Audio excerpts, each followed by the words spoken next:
Fiction is not a single fixed thing. It is a spectrum. At one end sits hard science fiction, built on rigorous plausibility and technical precision treated as a craft obligation. At the other end sits space opera, which trades that rigor for sweep, adventure, and scale. Between them, you will find near-future stories where the technological leap feels like next year. You will find social science fiction, which extrapolates psychology and politics more than hardware. And you will find cyberpunk, with its own aesthetic of advanced technology and societal decay. So what holds this entire spectrum together? It is not the level of technology. It is that the genre applies pressure to what a character knows, or thought they knew, about how reality works. That is the real heart of science fiction. Now think about what your reader actually wants. Underneath everything is expanded possibility kept on a human leash.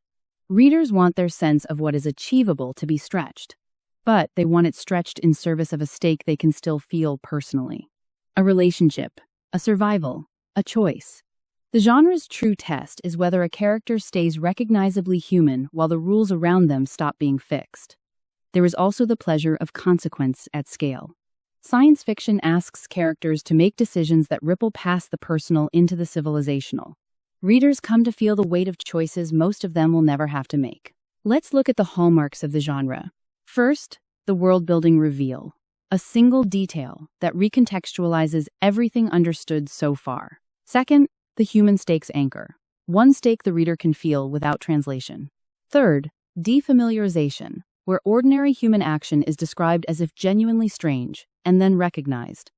Imagine describing bilateral symmetry and calcium composite endoskeletons navigating a gravity well. A beat later, the reader realizes that is just people walking. The reader does the recognizing, and that is what makes it land. Fourth, the solution that creates a bigger problem. And fifth, the scale problem, a decision whose consequences extend past the personal to the civilizational. Now let's map the subgenres. Hard science fiction weaves technical precision into character problem solving. Space opera chooses scale and adventure over strict rigor. Cyberpunk treats technology and decay as a recognizable aesthetic. Post-apocalyptic and dystopian stories begin with systems already broken. Near-future and social science fiction take a small leap and explore a large social shift. First Contact concentrates the genre's pressure into a single encounter. Generation ship and hard physics stories rely on closed systems and physical law as constraint. And military science fiction layers institutional and tactical stakes onto cognitive pressure. These are not boxes. They are promises you make to the reader. Let's talk about plot shapes. The discovery that changes everything destabilizes the protagonist's prior understanding. First Contact forces a reckoning with what the word other even means. The system breaking down reveals the cracks in a society's foundation under pressure. The Last Resort mission gives a small crew an impossible task, with stakes that scale to a civilization. And the body or mind altered forces an identity question the plot cannot avoid. Character arcs follow naturally from this. Incompetence insufficient. A character built on skill meets a problem their toolkit cannot solve. Inhumanity reasserted. The arc is rediscovering or defending what makes the character human. In the adaptation, a worldview expands to hold a fact that was previously impossible, and the character must live differently.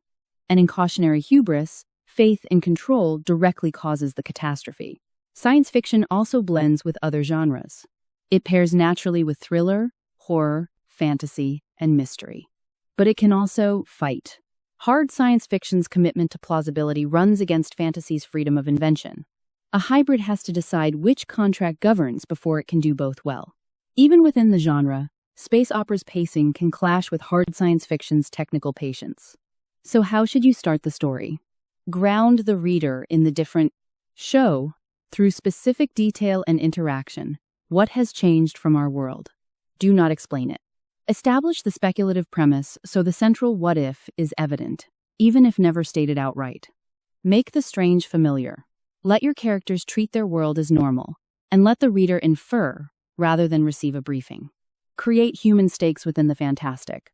Even the most alien setting needs something relatable to anchor the reader emotionally.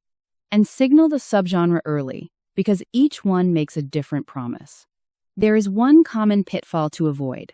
World building presented as explanation rather than lived experience. Characters, narrating the rules of their own world to the reader instead of simply acting inside it. So here is a short exercise. Take your speculative premise. Ask, what does your protagonist take completely for granted that would baffle a reader from now? Ask, what human stake anchors this premise, independent of the technology? And ask, what does it cost this character when their understanding turns out to be insufficient? Answer those 3 questions, and you have the spine of a story. Knowledge expands. Certainty does not always follow. That tension is where science fiction lives.